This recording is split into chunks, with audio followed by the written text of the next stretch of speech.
After the execution of James Hanratty, Channel 4 takes an in-depth look back at the complex investigation that led to his sentence and asks some telling questions about the campaign to clear his name. And for the first time, survivor Valerie Storie reveals the whole truth.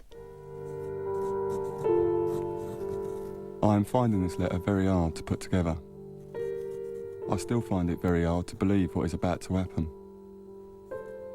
But Mum, I promise you that I will face it like a man. I am sure that is the way you and Dad would want it. And I hope that this will open the eyes of many people, and what I have said will one day be proved to the world.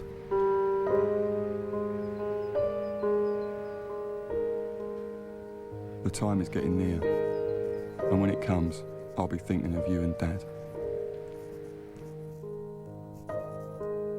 So until we meet again, you will always be in my thoughts. So God bless you all. Your ever-loving son, Jim.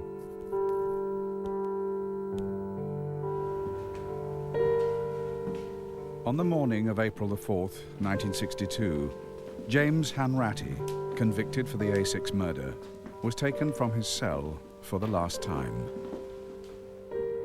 Outside, protesters laid a wreath at the prison gates. These flowers are for James Hanratty, who, like Evans and Bentley, has been murdered by our so-called civilized state. One day, the executioners and the accusers will have to answer to their crime.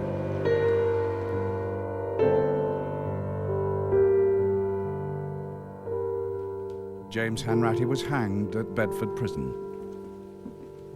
His execution fired a campaign to clear his name, making his case one of the most controversial in British legal history.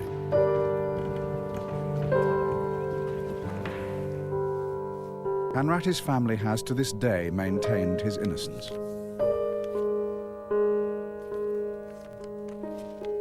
Only now, after the final appeal hearing, is it possible to reconstruct the events surrounding the life of James Hanratty and lay to rest the most infamous murder case of the 20th century.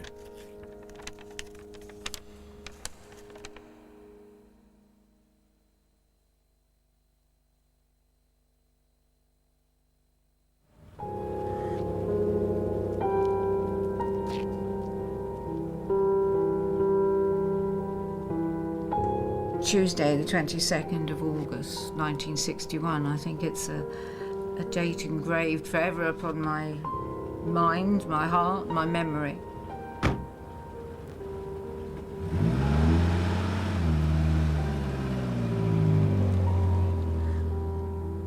I really did think that any minute now I will wake up. This must be a dream. It can't be real. In the early morning of August the 23rd, 1961, the bodies of Valerie Storie and her lover, Michael Gregston, were found beside the A6 near Bedford. They had both been shot and left for dead.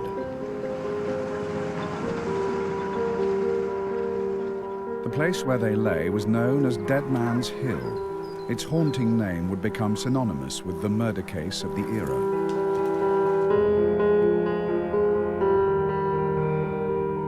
The murderer left few clues at the scene, but despite appearing to be careful, he made one fatal mistake. Although he fired 5 bullets into Valerie Storie, he had left her alive. Valerie was rushed to Bedford Hospital. I can remember cutting my clothes off me in the ambulance. The next real recollection that I have is being in a hospital bed with lots of doctors around.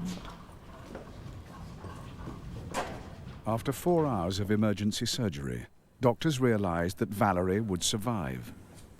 They called Mum and Dad and they said, everything is going to be all right. It's been a miracle.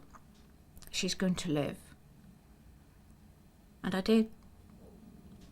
And I truly, truly believe that that was a miracle.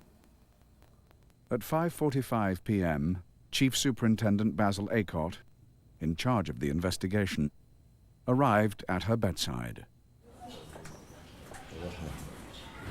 Although paralysed from the shoulders downwards, Valerie was strong enough to give the police a thorough description of what had happened. I had been at work. Mike had had a day off, and he was coming to meet me from work. We went for a drink at the station inn at Taplow. We had just one drink, and we left there, I suppose, about 9:15. And we went to this cornfield at Dorney Reach, where we had been on occasions, and we just drove in, and I suppose we had been there about 20 minutes, possibly a bit less than that, when there was a tap on the driver's door, and suddenly all I could see was there was a man standing there pointing the gun at us, said, "I'm a desperate man, this is a hold-up." Roll down the window. And he said, "Turn around, face the front." Kept on saying to us, face the front, don't look round. We didn't see his face. We couldn't. He said that he was hungry. He said he hadn't eaten for a long time. He said he'd been sleeping rough for 2 days, which I thought wasn't true, because we could see that he was really quite nattily dressed. He said that if anybody came past, he would shoot them and then shoot us. But this situation went on for a number of hours, and eventually he said we had to drive off. Which part? East End. Oh yeah? Oh yeah. Oh. Both. So we got up onto the main road. We turned towards Slough and London. He told us that he'd been in prison. He said he'd done the lot, which meant absolutely nothing to me at all. He said he'd not had the gun for long. He said that he'd never killed anyone, which I think perhaps at the time was a relief to us. And he said things like, "Be quiet, will you? I'm thinking." Except that it wasn't thinking, it was always thinking. He had a London accent. He couldn't pronounce his TH. It was always an F. Thinking, that kind of thing. We had already been talking, trying to suss out what was going on for almost 3 hours already. And he asked how much petrol we had in the car. And I think we had almost a full tank, but we weren't going to tell him that. And he said, "Oh, well, we'd better get some petrol." At one point we found a garage which was open. All this time the gun had been pointing at Mike's back, and Mike had to go and pay for the petrol. And he said, "Well, if you say anything, you know, I'll kill her," meaning me. And we were just absolutely terrified. You do it yourself, do you? Yeah. It's very nice, Val. Off we went again. We tried to attract attention as we'd been driving along the A6, with Mike trying to flash the reversing light. I think he was trying to do SOS, but on one occasion the car behind obviously didn't know his Morse code, and sort of drove past us with doing this sort of business as if to indicate that there was a light at the back. No, we're not going anywhere, we're just going this way anyway. And he kept on saying, "I'm tired, I want a kip." By this time he'd forgotten that he said he was hungry.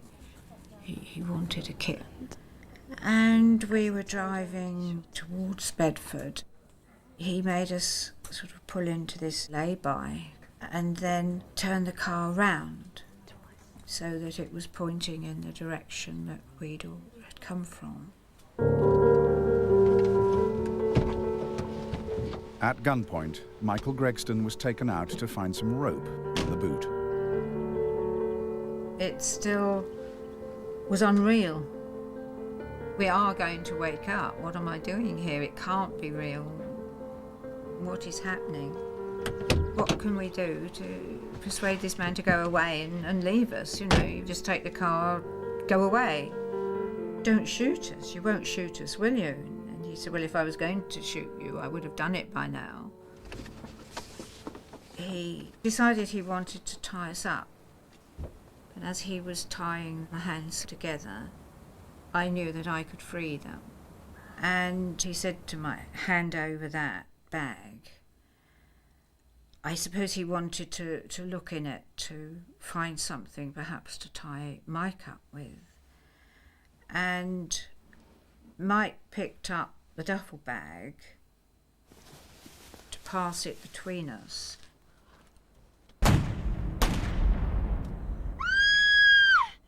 I screamed and I said, you bastard, you shot him. Why did you do that? Why have you shot him? And he said he moved too quick. There was the stench of blood, and there had been this horrendous noise, and I could actually hear the blood dripping out of Mike's head. And then? I said, well, I've got to get a doctor. Please, please. I begged him. He told me to turn around. He said, kiss me. Kiss me? And I said, no. Come on. And he said yes, and we were facing one another at this point. And a car came along the A6 from behind me. And the headlights illuminated his face. And that was the only real glimpse that I had of him. Just a few seconds almost in the headlights. They were just full on his face. Then he said, get into the back of the car, and pointed the gun at me. Give you 5, and started to count. I mean, I was just so terrified. I didn't know what was going to happen.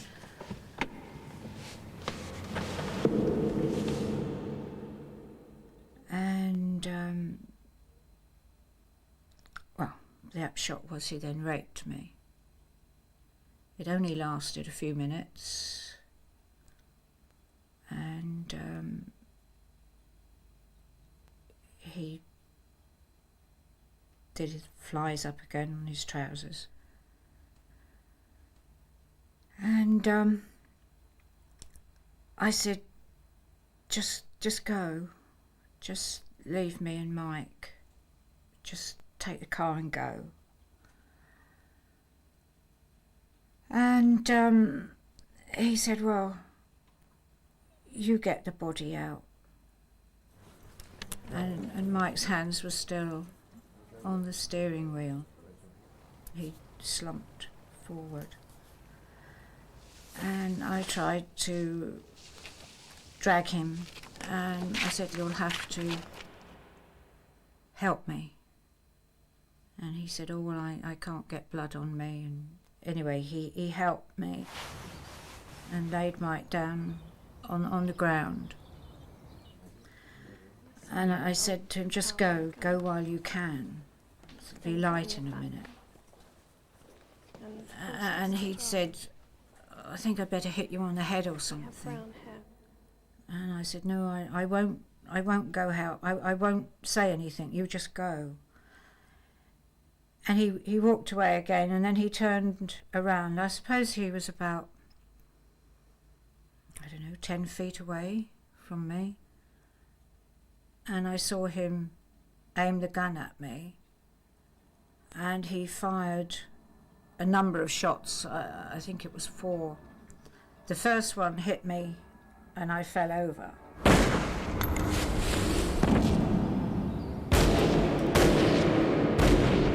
After the 4th shot, he reloaded the gun and he fired several more shots. And I laid as still as I possibly could. I think, with hindsight, I couldn't have moved, but I didn't know that at that stage. I tried not to breathe because I could hear him coming towards me, and he kicked me with his foot to see if I was dead, I suppose, and I just kept so quiet, hardly breathing. And he must have satisfied himself that I was as dead as Mike was.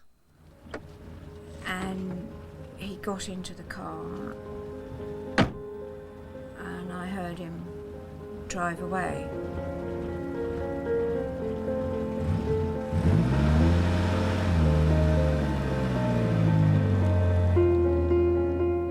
Valerie had told the police everything she could remember. Now it was down to them to catch the right man.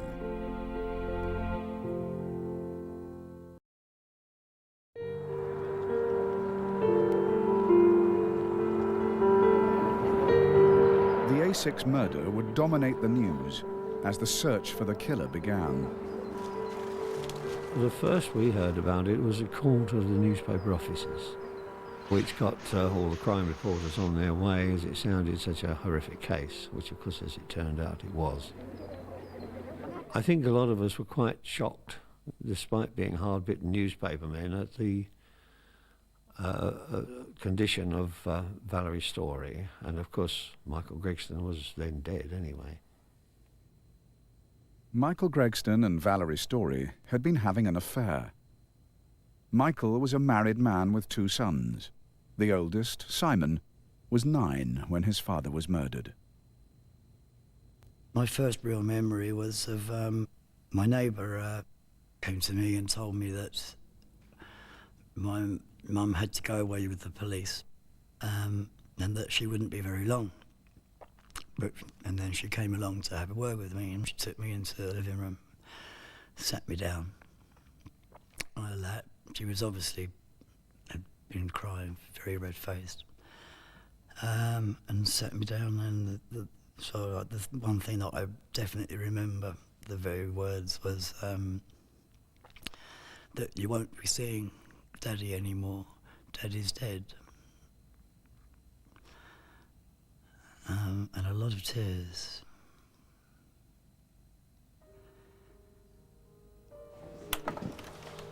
On day 1 of the investigation, Aycott and his team had no obvious leads.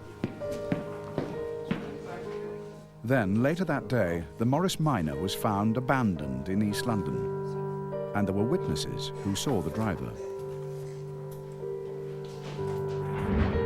The following evening, a revolver was found on a London bus. It was wrapped in a handkerchief together with 5 boxes of ammunition. Ballistic tests confirmed the gun was the murder weapon. Aycott made a national appeal for information. Within a few days, a hotel manager had phoned in to report a suspicious guest who had locked himself in his room for several days and could be heard pacing up and down.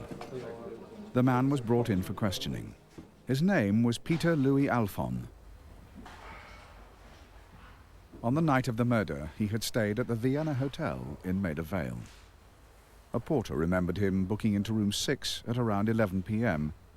and gave a statement confirming this. So Alphon had an alibi and was released. The Vienna Hotel, a down-market boarding house which attracted loners and drifters, would become pivotal to the case, and at the centre of an extraordinary coincidence. Alphon had stayed in room 6 at the Vienna on the night of the murder.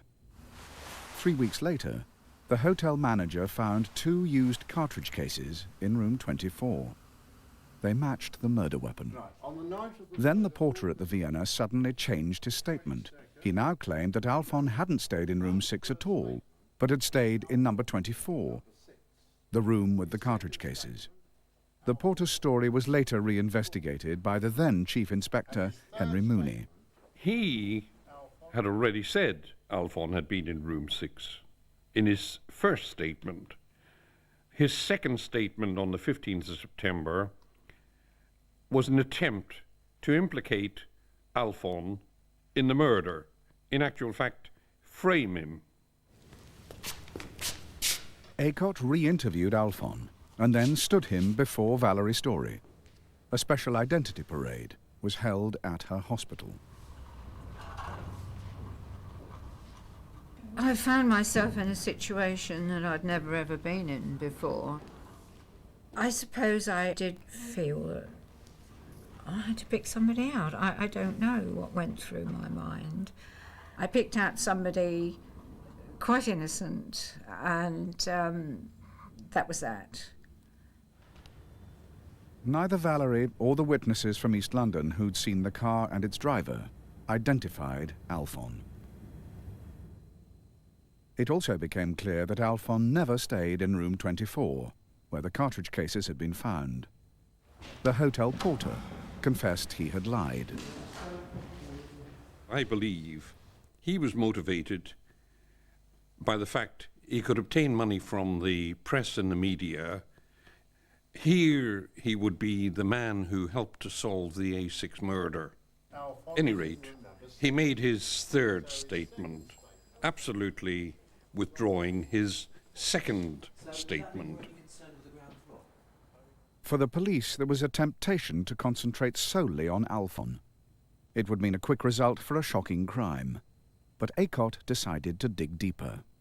A lot of effort was made by the police to go into all the facts and figures there, and in fact, they established that it could not have been Alphon anyway. They could so easily, at that early stage, have said, all right, well, we've got a suspect, let's wipe him away. But no, they didn't. They were very fair. The investigation now centred on the previous occupant of room 24, where the cartridge cases had been found. He had given his name as Mr. J. Ryan, with an address of 72 Wood Lane, Kingsbury. The police discovered that Mr. Ryan wasn't known there, although the occupant of the house had received mail for him from a hire car company in Ireland. The police went there to investigate. It transpired that Mr. Ryan stayed at a hotel in Cork City, and he asked a guest to assist him in sending postcards, and one was addressed to Mrs. Hanratty of Sycamore Grove, Kingsbury. Dear Mum, love from Jim. That information was conveyed post-haste to Mr. Aycock, who was now on the track of Hanratty. Ryan had turned out to be James Hanratty. Hanratty was already known to the police as a housebreaker and car thief. After phoning his family, Hanratty realised the police were closing in. On the 6th of October 1961, Hanratty made another phone call. He rang Scotland Yard. He taunted Aycock by saying he would give him the runaround, but he also said he had an alibi for the night in question. Hanratty told Mr. Aycock he had spent the night of the murder in Liverpool. He had travelled there on the 22nd of August by train, and he mentioned these 3 men he had spent the night with in an area of Liverpool. Aycock kept Hanratty talking long enough to trace the call to the Soho area.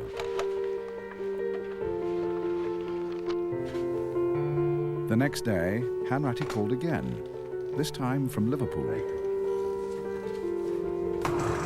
But his run for freedom was short-lived. In Blackpool on the 11th of October, 2 officers arrested him. He was brought to Bedford. Within days, 2 witnesses from East London identified him as the driver of the Morris. Hanratty then stood before Valerie Storie.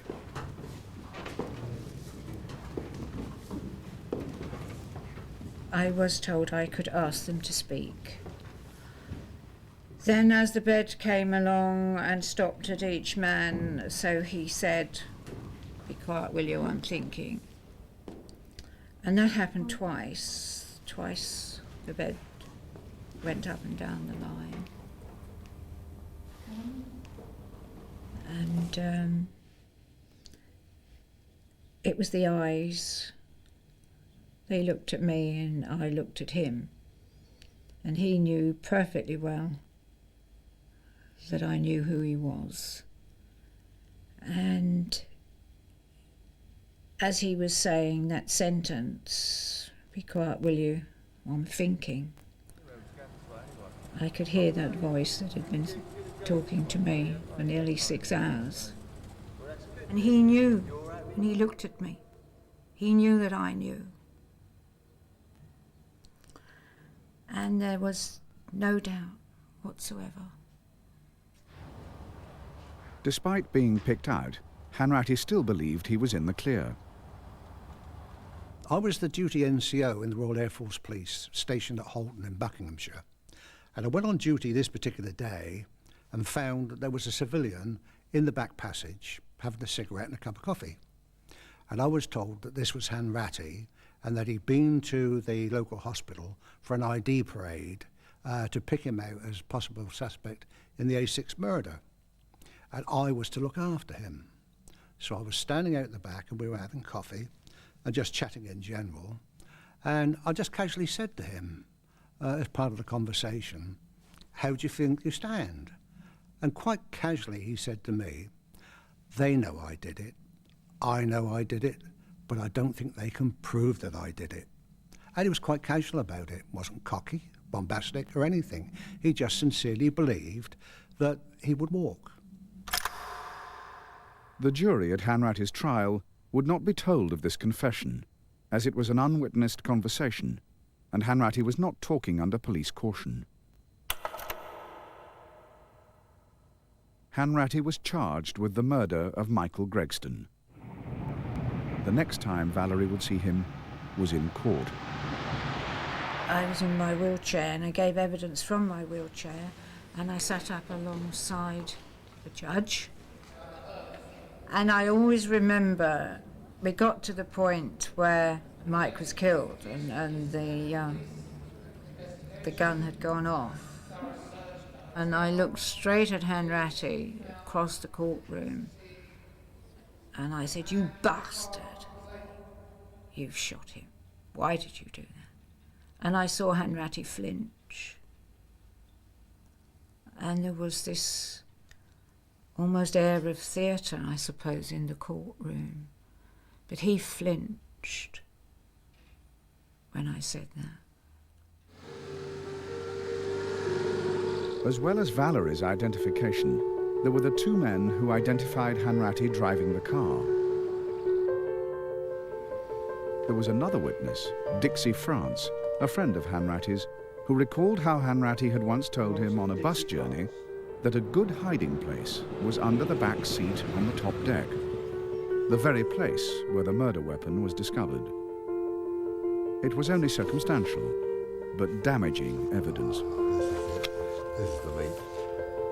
Yeah. Ever since his first phone call to Acott, Hanratty had maintained that on the night of the murder, he had stayed with 3 men in Liverpool.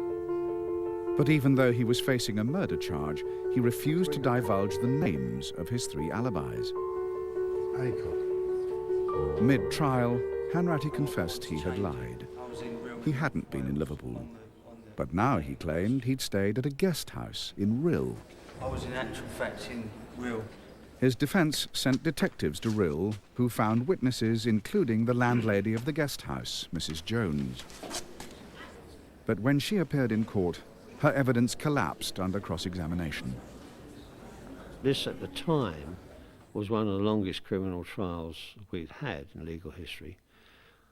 There was, I can only describe it as an extra tension during some parts of that trial, and specifically when the jury went out to consider their verdict. After 9 hours, they reached their decision. I can remember listening to the news, and a death sentence had been passed by the judge. And I remember relaxing, if you like that, and saying, thank God it's all over. Hanratty's solicitor's last hope rested in the appeal court, but after only one day of the appeal hearing, the case was dismissed. The evidence was so clear-cut.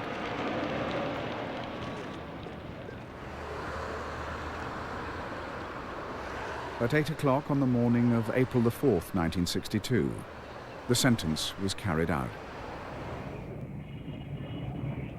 It appeared that the case was now closed, but Hanratty's claims of innocence had sown the seeds of doubt.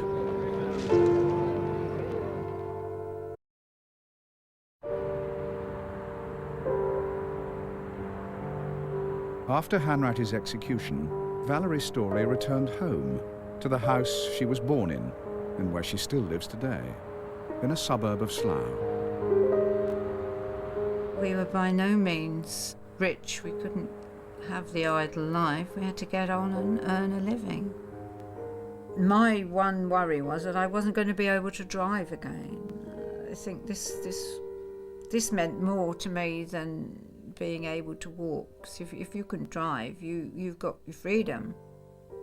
And once I had got my invalid carriage, or my flying machine as I called it, then I was able to go back to work full time. Valerie returned to her old job where she had first met Michael Gregston, at the Road Research Laboratory in nearby Langley. I was part of a section that looked at road traffic accidents and analysed road traffic accidents, all the different aspects which come together to make an accident happen, if you like.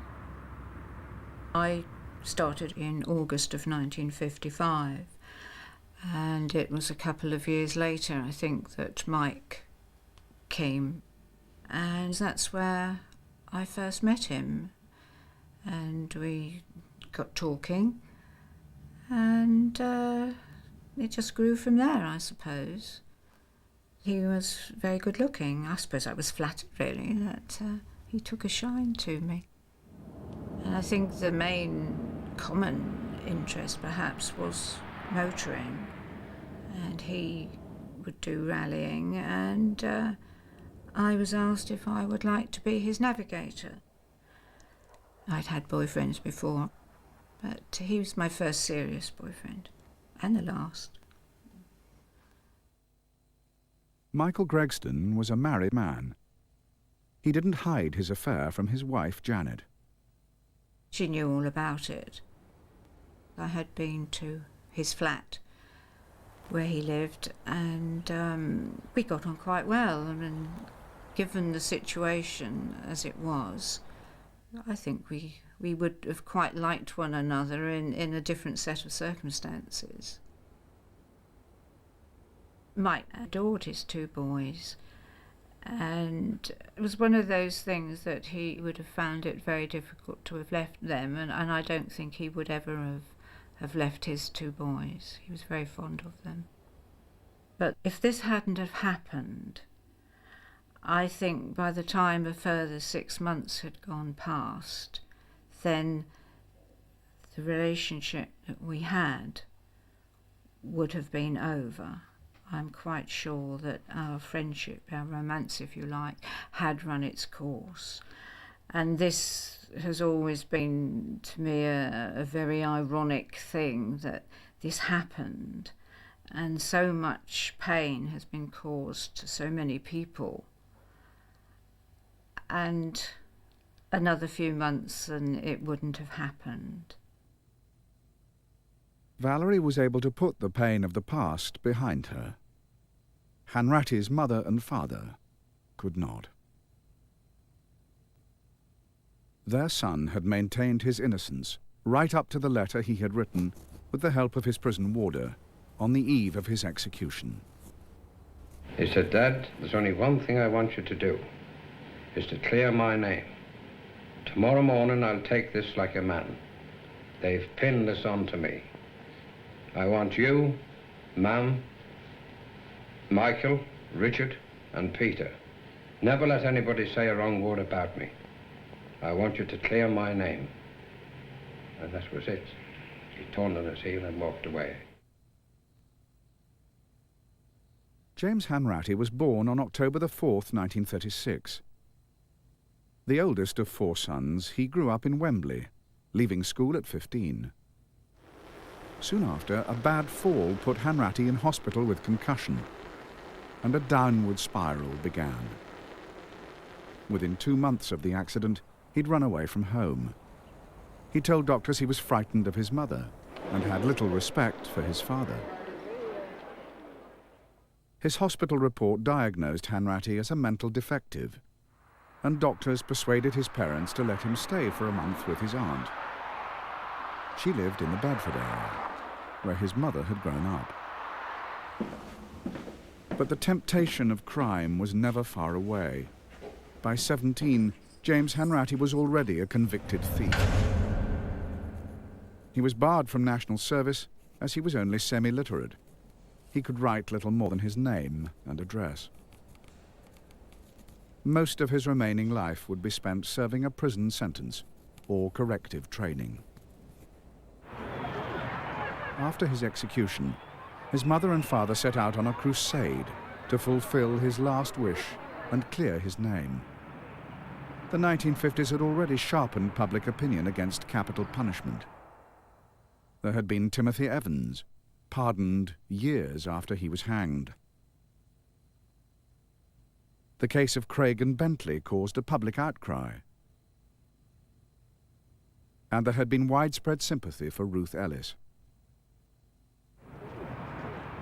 Now, the A6 committee was set up and found support from those afraid that the legal system had made another mistake.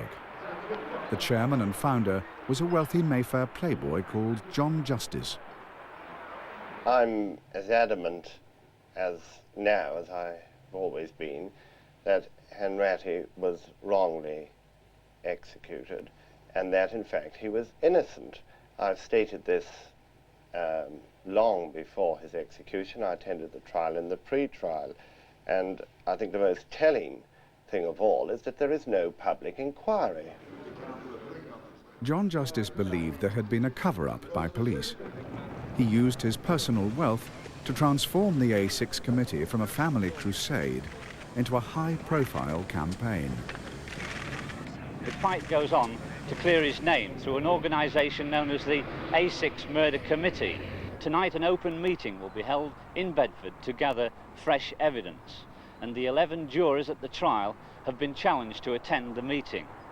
One afternoon at work, a telegram landed on my desk, and it said in no uncertain terms that I was invited to a meeting of a public meeting conducted by the A6 committee at Bedford at 7:30 that evening, and I was to be there.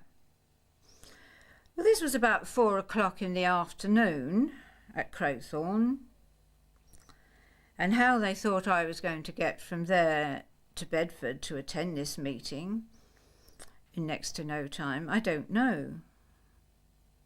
But this was what I was expected to do. Needless to say, I didn't. I totally ignored them. Despite Valerie's lack of support, the A6 committee members swelled and now included Lord Russell of Liverpool and journalist Paul Foote. Foote dissected the available evidence and believed he had found some glaring inconsistencies. Well, we are anxious to trace a man of the following description: aged about 30 years, 5 feet 6, proportionate build, dark brown hair, palish face, brown eyes. Early on, the police and the press had reported the killer's eyes as brown, but Hanratty's had been blue. This caused Foote to doubt Valerie's recollection, and he made much of the fact that on her first identity parade, she had picked out a parade stand-in. And the identikit drawn up on her description looked more like Peter Alphon, the first suspect who had stayed in the same hotel. Foote also examined Hanratty's alibis in Rhyl, where he claimed he stayed on the night of the murder. At the trial, both his Rhyl alibis had collapsed under cross-examination. The landlady of the guest house where Hanratty claimed he stayed admitted she'd got in a muddle. But 4 years later, when Foote and a Panorama film crew went to Rhyl, they heard a very different story. This gentleman came to the door about 7 o'clock at night, between 7 and 7:30. And he says, could you take me in for bed and breakfast? So I said, how long did you want to stay? Well, just 2 nights, that's all. Mr. White, the Panorama team also filmed new witnesses. Can you tell me what happened? He come off the bus. He says, any idea where I can get digs? He says, what? Yes, sir. Go to number 19, Kimmel Street. I said, Mrs. Jones will put you up. That's all I seen of him after that. He went and I never seen him after. I haven't been in any doubt for about 30 years now that Hanratty had nothing to do with this murder. I mean, I went and spent a great deal of time in the North Wales town of Rhyl in the late 60s and found numbers of people who quite plainly support Hanratty's alibi. Foote became suspicious of Dixie France, the witness who had told the court of Hanratty's favourite hiding place on a bus. After the trial, France committed suicide. Foote questioned whether this was a sign of guilt. Most extraordinary of all, Peter Alphon publicly confessed to the murder. Mr. Alphon, are you or are you not the A6 killer? Well, I've stated that I was at the press conference that I held, and I held it for that specific purpose. And when I say something, I stand by it. So you are the man who fired 2 shots at Michael Gregston and killed him, and who raped Valerie Storie and fired 7 shots at her. And that's what I said at the press conference, and I'm going to stand by it.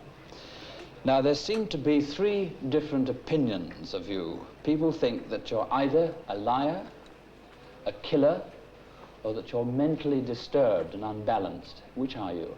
Maybe it's all 3. It's not a nice area.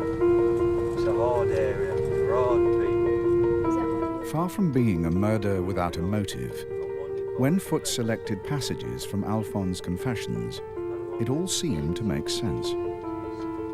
Michael Gregston was the target of a bungled attempt to scare him back to his jealous wife, Janet. Peter Alphon was the hired gunman.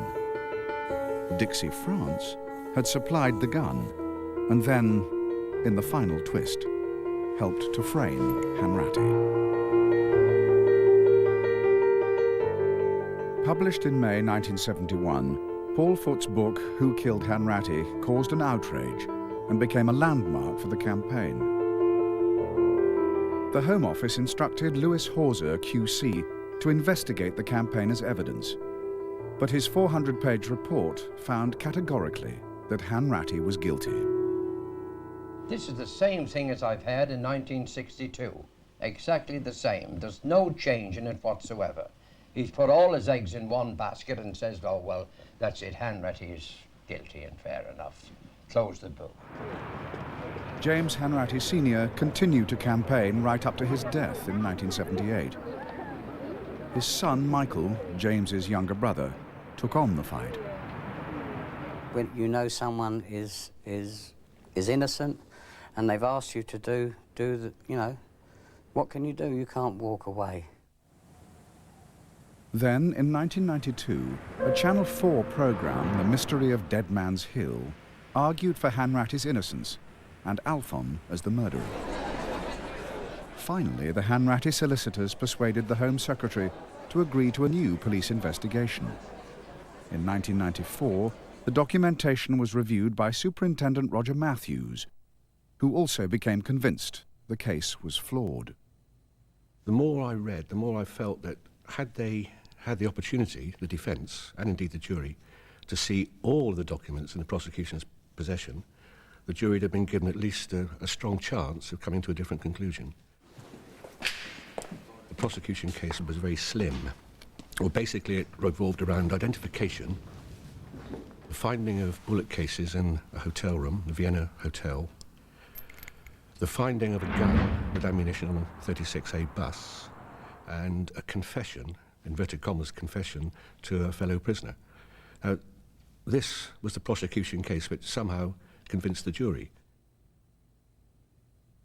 At the same time, new developments in forensic science detected DNA samples on clothing from the murder scene. This appeared to be another breakthrough for the Hanratty solicitors.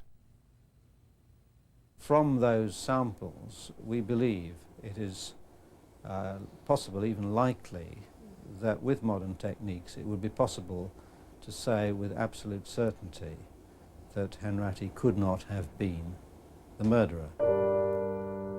In 1997, the Criminal Cases Review Commission referred the case of James Hanratty to the Court of Appeal. It's like winning the lottery, you know, you can't explain, you know, I've got anger, I've got everything mixed up. I think of my father, I can see my father with a placard. It's a marvellous day, you know. Nearly 40 years after Hanratty was executed, the campaigners believed at last they were about to fulfill his last wish and clear the name James Hanratty forever.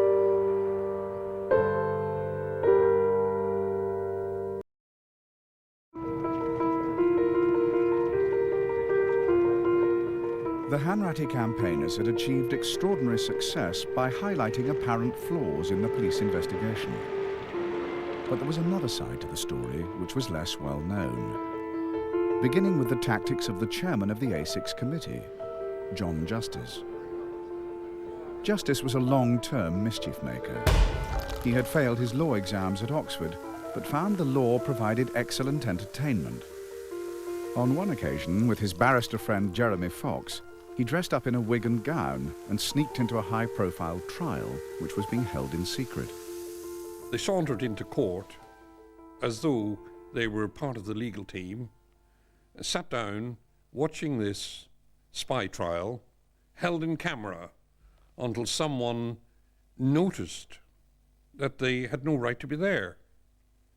And the judge took grave exception to this, ordered them out of court, and ordered that Fox should be disciplined by his benchers. For Justice and Fox, the Hanratty case was a heaven-sent opportunity to make a fool of the law. Using their personal wealth, they set out to prove Hanratty's innocence. They seized upon the first suspect, the down-at-heel door-to-door salesman Peter Alphon, as their killer. The cornerstone of this campaign was, Hanratty is innocent, Alphon is the killer. Or put it the other way round, Alphon is the killer, therefore Hanratty is innocent. Justice calculated that Alphon, a lonely and gullible individual, could easily be pushed into a confession.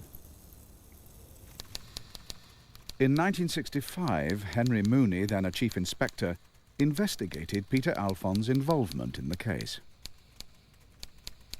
Justice found Alphon, asked him to confess, promised him the earth, wined and dined him, introduced him to a higher standard of living than Alphon had ever aspired to. Even after Hanratty was convicted, John Justice and Jeremy Fox persisted in their efforts to obtain a confession from Alphon. Justice's campaign began at the start of the trial. He displayed Alphon at the court in Bedford, hoping someone might recognize him. Nobody did. Then, after the trial, with an appeal pending, Justice took Alphon to the Station Inn at Taplow and asked the landlady to confirm that Alphon had been in the pub on the evening of the murder. She reported to our local police what they had requested her to do. Not satisfied with that, they took Alphon to the cornfield at Dorney Reach.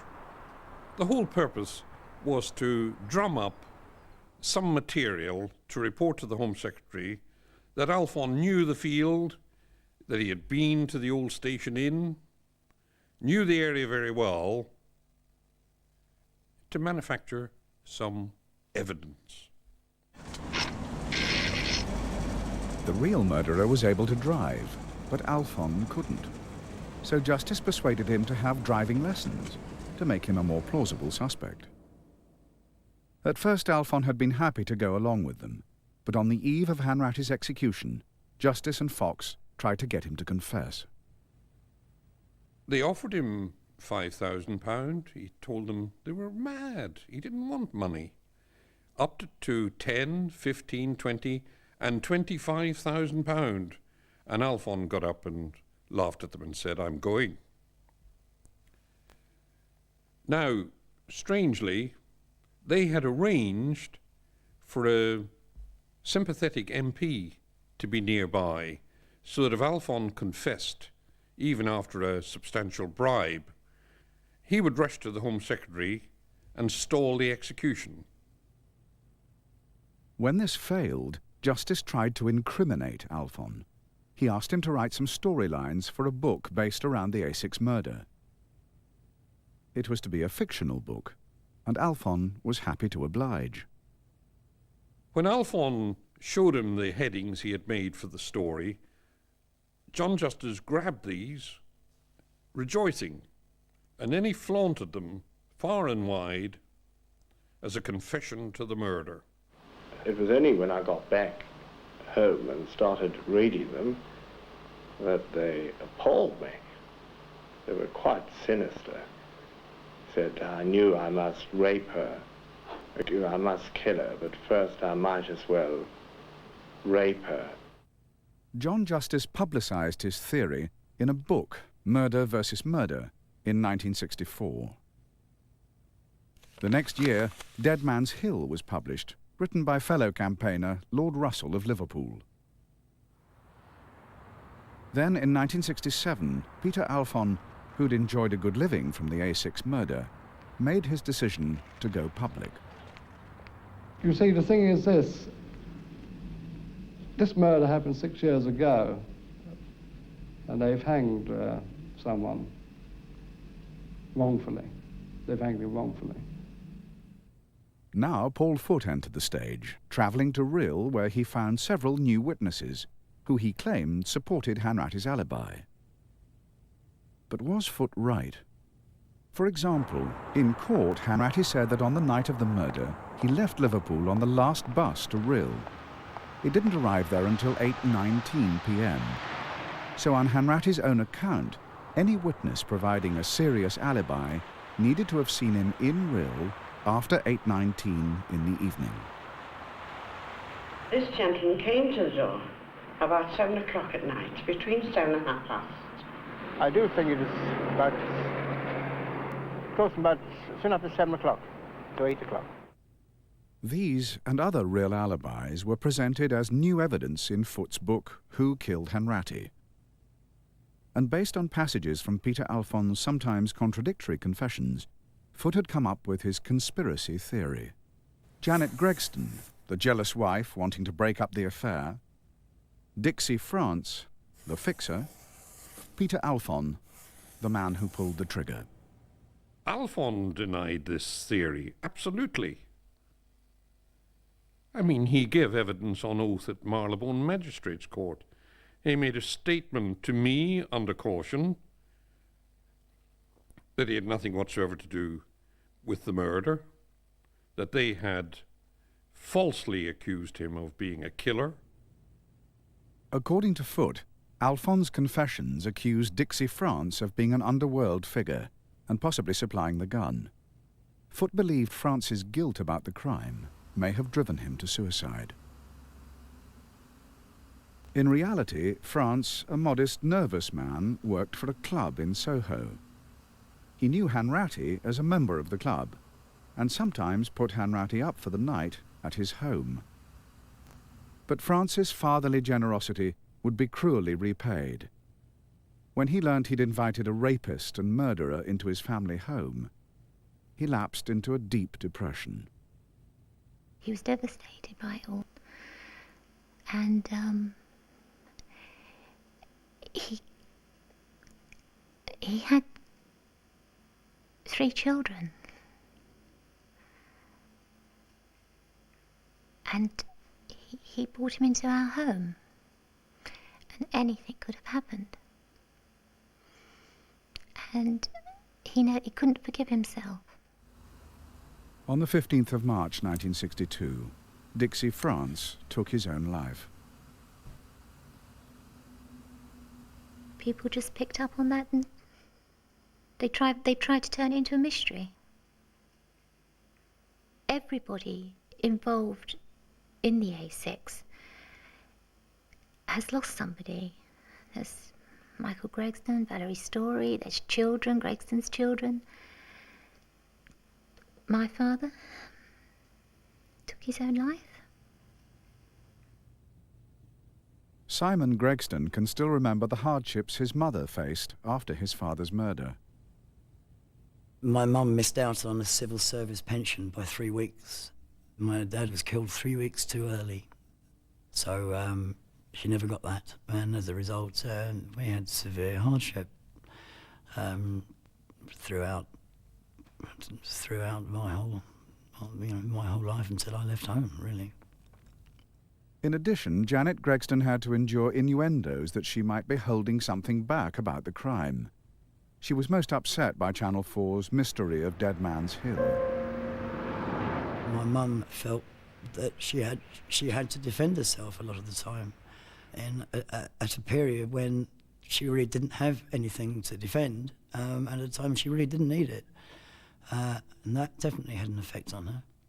And I think up until the day she died, well, I know up until the day she died, she was still trying to put right a wrong that had been created by an unfactual television programme. Unfortunately, she didn't live to see it through. By the late 1990s, there was for all who had suffered, and the campaigners themselves, the prospect that DNA would at last allow the truth to emerge. But DNA would prove to be a double-edged sword. The first tests were carried out on semen found on Valerie Storie's underwear, and nasal fluids on the handkerchief found wrapped around the gun. The tests found identical DNA profiles on each item. Tests were done on the samples and DNA profiles were produced. We can then compare it with any individual profile who is put forward as being a possible contributor. One of the individuals we tested and definitely eliminated was Peter Alphon. The scientists didn't have any DNA samples from James Hanratty for analysis. But DNA displays strong hereditary similarities, and they already had profiles from his brother Michael and from his mother. When these were compared with the samples from the underwear and the handkerchief, they showed a similar pattern and pointed overwhelmingly at James Hanratty. Early in the year 2000, we performed new tests on these samples, and this time statistics in the region of 1 in 2.5 million were obtained. This meant that the chance of anyone other than Hanratty committing the murder was only 1 in 2.5 million. But for the definitive proof, the existing samples would have to be tested with DNA taken from Hanratty himself. Suddenly, the family and campaigners who had once demanded DNA testing turned sceptical of the science. They've not previously consented to the exhumation of his body for 2 reasons. The inevitable distress it would cause, and because in their view the real issue is not whether or not a DNA match has been obtained, but how reliable it is. The Home Office overruled the objections. On March the 15th, 2001, the body of James Hanratty was exhumed. DNA samples from his remains would provide the incontrovertible truth.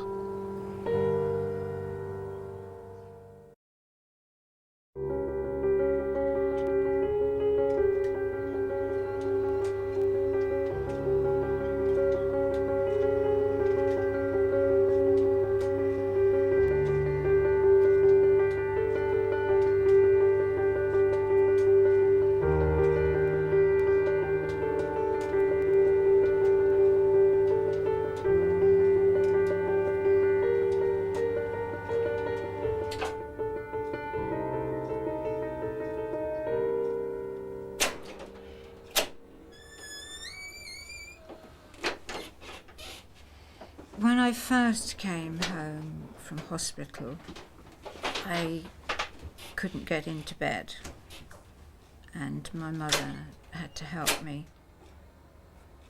And in fact, right up until the time that my mother died in 1975, I still couldn't get into bed on my own. And I have a very good friend who is an engineer, and he devised a system in my bedroom with pulleys, and by using these I was able to devise a way of getting in and out of bed on my own.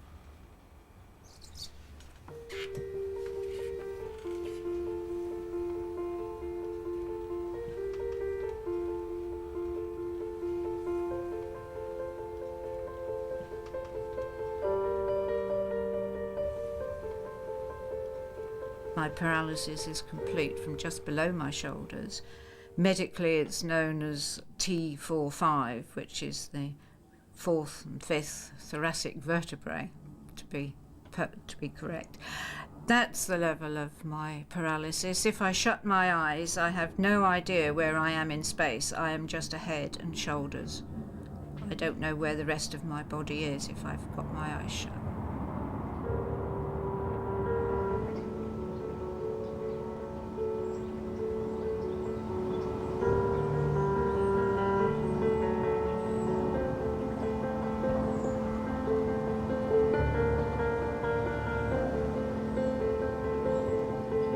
In 1997, Scotland Yard appointed a highly experienced investigator to examine critical aspects of the case. The man chosen was Chief Superintendent Ian Russell of the Complaints Investigation Bureau.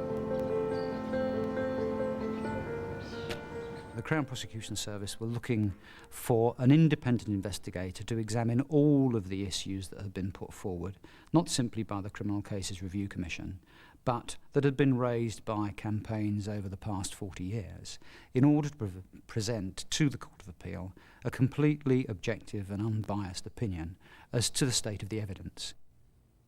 Russell and his team spent over a year re-investigating the details of the case. It has been a difficult inquiry, partially because of the campaign, partially because it's been a cause célèbre for 40 years. A lot of myth and rumour has arisen as a consequence, and fiction has become fact over the years, and it's been difficult to disentangle all of that, particularly in the early part of the investigation. One of the pivotal moments had been September the 11th, 1961, the day when the manager at the Vienna Hotel found 2 spent gun cartridges in room 24. The campaigners suspected they'd been planted. James Hanratty was not known to the investigation team on the 11th of September. Peter Alphon was not a suspect until those cartridge cases were found, although quite clearly he had been interviewed by local police officers on the 27th of August. He was known at that stage to have stayed in room 6, not in room 24. So there seems little point in planting cartridge cases to implicate a suspect in a place where that suspect is not known to have been located. It doesn't make any logic. In Aycott's day, the full details of an investigation were never disclosed to the defence. The campaigners argued that this hidden information could have influenced the outcome of the case. Russell has had to assess the weight of this evidence.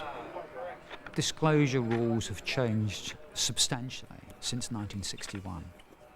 We've looked at a number of statements that clearly were not disclosed to try and establish whether or not they were material and to see what effect they might have had on the defence. For example, after the murder, there were several reported sightings of the car and its driver from all around the country. These statements were never disclosed, but would they have made any difference? Here, Russell's investigation was helped by Michael Gregsten's detailed logbook. He was very, very particular about recording the mileage of the vehicle whenever he put petrol into it. And we know that petrol was put in the vehicle on the 22nd of August. We don't know precisely when, but we know that it was on the 22nd of August, and the mileage is recorded. We also know the recorded mileage of the vehicle when it was found abandoned in Avondale Crescent in Ilford. Working from Michael Gregsten's last entry in the log, Russell calculated the mileage of the Morris from Dorney Reach to Bedford and on to Ilford. He deducted this distance from the known mileage on the abandoned vehicle. This left only 140 miles unaccounted for. With this knowledge, Russell examined whether the various sightings of the car around the country had any relevance. The most significant was a witness who claimed to have seen the Morris just south of Matlock at 8 o'clock in the morning after the murder, a distance from Dead Man's Hill of 88 miles. Then the car would have to have been driven back to Ilford in East London, the total journey far exceeding 140 miles. It simply is not possible, even if it was a straight route from each of those points, for the vehicle to have been seen in Matlock and to have ended up in Avondale Crescent. And there may be an indication that that's how the investigating team took it, because written over one of the witness statements is the words that it could not be there, or words to that effect. Russell also examined the apparent inconsistency over the colour of the murderer's eyes. The police and press had first reported them as brown, but Hanratty's were blue. On her arrival at Bedford Hospital, Valerie had given two detectives a detailed description. On the window. She never changed her mind about the description in any shape or form. He was holding a gun. Eyes were blue, cold, that's how she described them. Not sunken in his head, sort of level with his eyes, but they were cold eyes. So why had the newspapers reported brown eyes? It seems the explanation was simply a muddle. I remember relaying the information about his description. Now, this was getting on in the day by now. This was quite late in the day. And somewhere along the line, we hadn't got the colour of his eyes in the description. So I said, well, they're blue. That was transmitted over to the scene. And what I suspect happened is the person who received the message abbreviated BR or BL, and it ended up as BR Brown. And that was the first, what we call the express message that was circulated. And the eyes were described as brown, and everybody knew straight away that was wrong. And that was amended later on. The confusion raised question marks over Valerie's recollection. But police records confirm she never wavered in her account that her attacker's eyes were blue. One has to remember that the vast number of times that she's described her assailant in this way was before the 11th of September, when cartridge cases were found in room 24 at the Vienna Hotel. Before Peter Alphon ever became a suspect in the case, and certainly before James Hanratty ever became a suspect in the case. So there can be no question of her description of the attacker being concocted to fit a known profile of either James Hanratty or Peter Alphon. The final, conclusive evidence would come from DNA. After the exhumation of James Hanratty, DNA samples were taken. These were compared with the DNA from the semen on Valerie Storie's underwear and the nasal fluids on the handkerchief. The analysis was carried out by Jonathan Whittaker. The major bands in the profile from the knickers are all represented in the profile of James Hanratty as determined from his remains. The match is a full match, there's no in between. It either matches or it doesn't match. If the profiles had not matched, then James Hanratty would have been eliminated as being a potential source. The chance of obtaining this profile from someone other than and unrelated to James Hanratty was 1 in 500 million. All the exhibits from the case were stored in the police archives long before any knowledge of DNA, and the campaigners argue they may have become contaminated. But now, forensics can show definitively whether DNA on any exhibit originates from first contact or whether it has been added later. The contamination experts have said quite clearly that the results that we've got could not have occurred from chance contamination. Even if they'd lain together for a number of years, even if they'd been rubbed together, the results could not have been those which we found, because the original material which has given rise to the DNA is a primary contact, not a secondary contact. The appeal court may decide not to admit the DNA evidence, as it was not available for the original trial. It may decide Hanratty's conviction was legally unsafe because of flaws in the original police procedure. But what can now be known is the truth.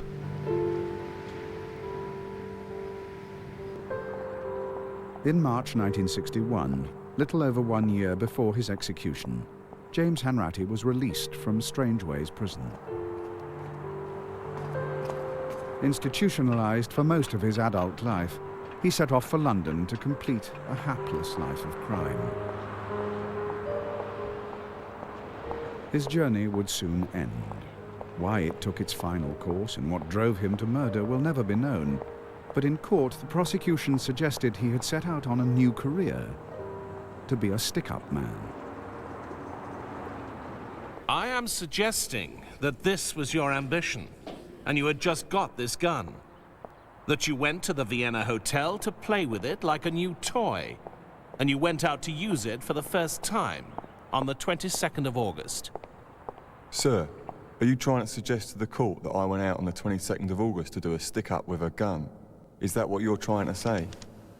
Indeed I am. And you wanted to be a stick-up man.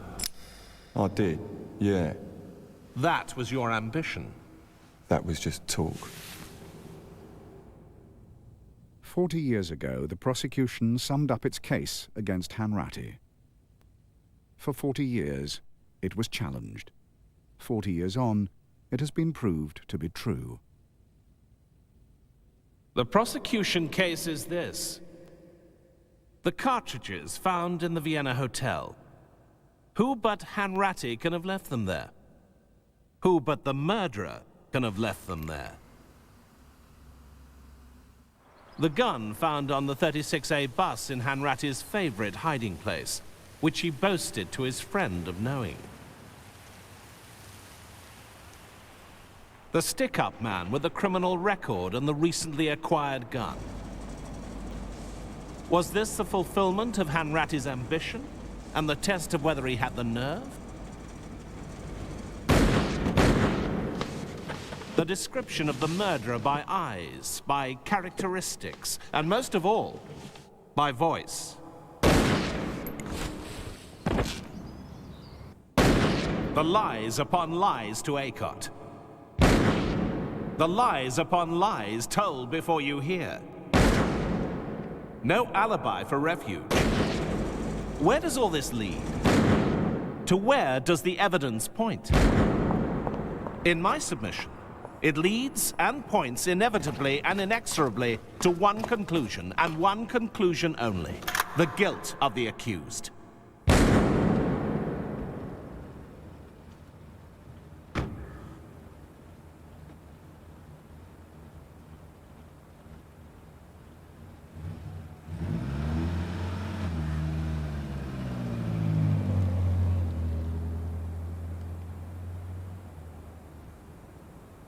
For many, many years, every 22nd of August,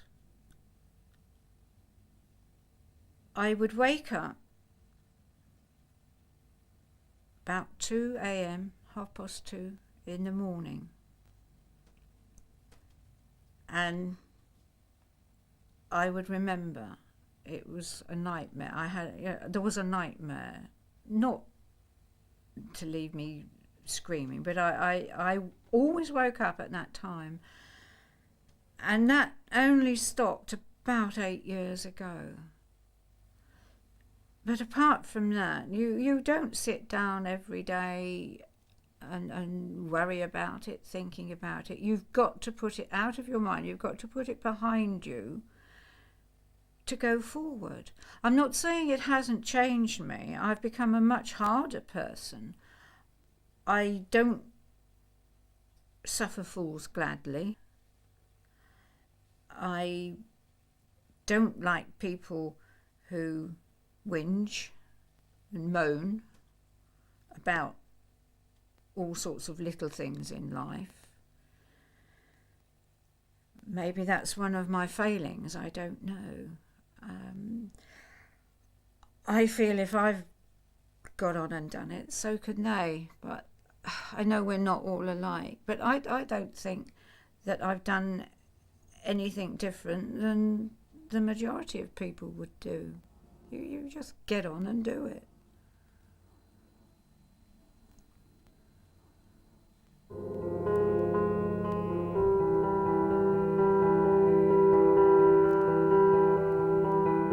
Next Thursday at 9 on 4, football stories. Details coming up. And next tonight, Friends.